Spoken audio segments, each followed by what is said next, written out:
Hi guys, in this short clip we would like to educate you of the peculiar nature in which salts dissolve into H2O water.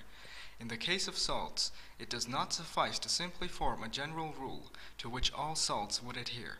Thus we will now inform you in a general tone what kind of salts would be likely to dissolve into water and what kinds certainly won't. First, we'd like to show you a little experiment where we dissolve a number of salts and measure the temperature before and after the reaction. The dissolution of a salt in water is a reaction that can either be placed into the category of endothermic or exothermic reactions. Exothermic reactions tend to radiate energy.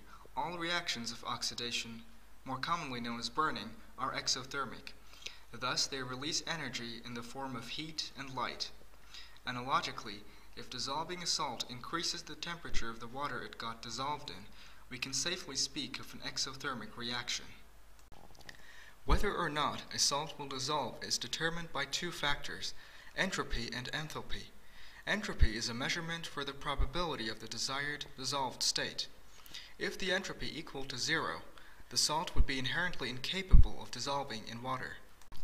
As this is never the case, there is always some probability for all salts to dissolve, but not all of them do, and this is due to the second factor, namely enthalpy, which stands for the strength of the ion lattice, which must necessarily be dismantled if the salt is to be dissolved.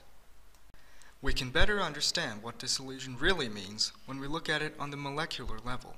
The first thing to understand is that atoms, in this case the ions, are in perpetual motion. As soon as the ion lattice is dropped into water, it is surrounded by randomly floating H2O molecules. In motion, the ion lattice leaves gaps as it oscillates to and fro. An H2O molecule randomly slips into the gap, while one of the ions is furthest away from its kin. When this happens, the forces of the ion lattice are broken, and the ions gradually float away, carried by the opposite atoms of the water molecules, positive atom attracting negative ions, and vice versa. Likewise, a salt that would be endothermic in its reaction would be very improbable to dissolve. Why then do endothermically reacting salts dissolve at all? Think of it like a group of friends in a full club on the dance floor. If their enthalpy, the forces that hold them together, are strong enough, for example if they held hands, they would not get lost in the crowd.